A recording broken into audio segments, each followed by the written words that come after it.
Assalamualaikum warahmatullahi wabarakatuh. Perkenalkan, nama saya Dwi Nining Susanti, NIM 85648758. Di sini saya akan melakukan uji praktikum IPA, yaitu sistem pencernaan pada manusia.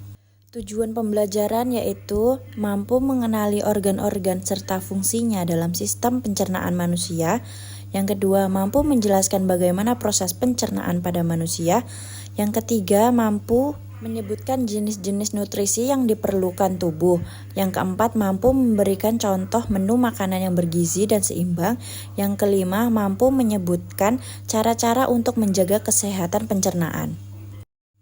Ketika kalian terlambat makan atau tidak makan dalam beberapa jam, perut akan terasa sakit, badan lemas, dan kepala pusing.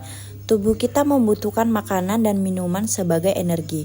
Untuk mengubah makanan menjadi energi, kita harus mencerna makanan dan minuman melalui sistem pencernaan yang ada dalam tubuh. Apa itu sistem pencernaan? Sistem pencernaan adalah rangkaian organ dalam tubuh manusia yang bekerja sama untuk mencerna makanan menjadi energi dan zat gizi yang dibutuhkan tubuh. Proses pencernaan makanan dimulai dari mulut hingga menjadi feses yang dikeluarkan melalui anus. Organ pencernaan manusia terdiri dari mulut, tempat makanan pertama kali masuk, yang kedua kerongkongan, membawa makanan ke lambung, yang ketiga hati menghasilkan empedu untuk mencerna lemak, yang keempat lambung menghancurkan makanan, yang kelima usus halus menyerap nutrisi makanan, yang keenam usus besar menyerap air dan membentuk feses, yang ketujuh rektum dan anus mengeluarkan feses dari tubuh. Organ pencernaan manusia yang pertama yaitu mulut. Mulut merupakan tempat kali pertama makanan masuk. Di mulut, makanan dirasakan, dihancurkan, dilunakkan, dan dicerna. Berikut proses pencernaan yang terjadi di mulut. Gigi menghancurkan makanan menjadi potongan-potongan kecil, dan lidah mencampur makanan dengan air liur dan merasakan makanan tersebut. Kemudian lidah mendorong makanan menuju kerongkongan. Yang kedua yaitu kerongkongan. Setelah makanan dicerna di mulut, makanan masuk ke kerongkongan. Kemudian ke kerongkongan membawa makanan dari mulut ke lambung melalui gerakan otot yang disebut peristaltik. Yang ketiga yaitu lambung. Lambung berfungsi menghancurkan makanan dengan enzim dan asam lambung. Enzim menghancurkan karbohidrat, lemak, dan protein yang terkandung dalam makanan. Sedangkan asam lambung membunuh kuman dan bakteri yang ada pada makanan. Setelah dihancurkan di lambung, makanan akan berbentuk bubur. Yang keempat yaitu usus halus. Makanan yang berbentuk bubur akan memasuki usus halus yang terdiri dari 3 bagian yaitu usus 12 jari, jejunum, dan ileum. Usus halus akan menyerap nutrisi dari makanan dan mengubahnya menjadi energi. Yang kelima yaitu usus besar. Usus besar berfungsi menyerap air dari sisa makanan yang tidak diserap oleh usus halus.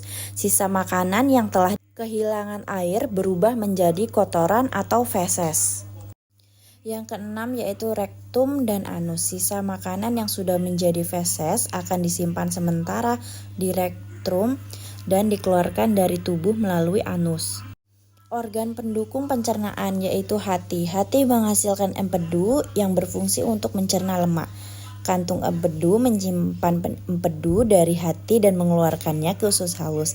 Pankreas. Pankreas menghasilkan enzim untuk membantu pencernaan makanan. Proses pencernaan manusia. Makanan masuk dan dihancurkan di mulut. Kerongkongan membawa makanan menuju lambung. Makanan dihancurkan menjadi bubur oleh lambung. Bubur makanan diserap nutrisinya oleh usus halus. Usus besar menyerap air dan membentuk feses. Rektum dan anus menyimpan dan mengeluarkan feses. Mengapa kita perlu makan dan minum? Kita perlu makan dan minum karena tubuh memerlukan energi, nutrisi, dan cairan untuk melakukan berbagai aktivitas serta mendukung pertumbuhan tubuh.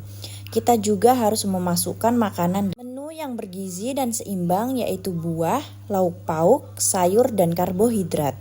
Jenis-jenis nutrisi dalam makanan. Protein yaitu telur, ikan, daging, serta berbagai jenis kacang-kacangan, berfungsi untuk pertumbuhan dan perbaikan tubuh. Yang kedua, karbohidrat, nasi, kentang, jagung, umbi-umbian, sagu, dan tepung-tepungan, dibutuhkan tubuh untuk menghasilkan energi secara cepat. Lemak, daging, kacang-kacangan, ikan, mentega, dan susu, berfungsi melindungi organ tubuh dan menyerap vitamin. Jenis-jenis nutrisi dalam makanan. Vitamin, yaitu buah-buahan dan sayur-sayuran, berfungsi membantu tubuh melawan kuman, penyakit, dan menjaga kesehatan organ.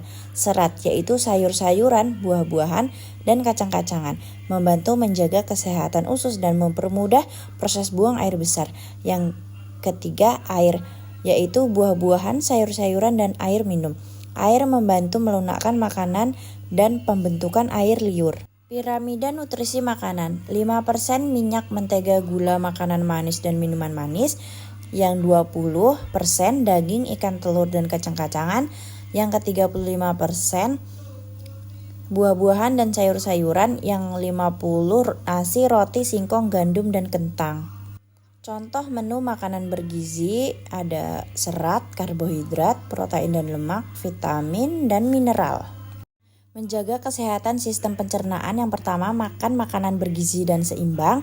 Yang kedua, hindari makanan terlalu berminyak atau pedas. Yang ketiga, mengunyah makanan sebanyak 32 kali dan secara perlahan. Yang keempat, minum air putih yang cukup dan olahraga teratur. Kesimpulannya, sistem pencernaan yang sangat penting untuk mengolah makanan menjadi energi dan zat gizi bagi tubuh agar dapat melakukan berbagai aktivitas serta mendukung pertumbuhan tubuh. Dengan mengonsumsi makanan seimbang dan bergizi, kita dapat menjaga tubuh tetap sehat dan bertenaga.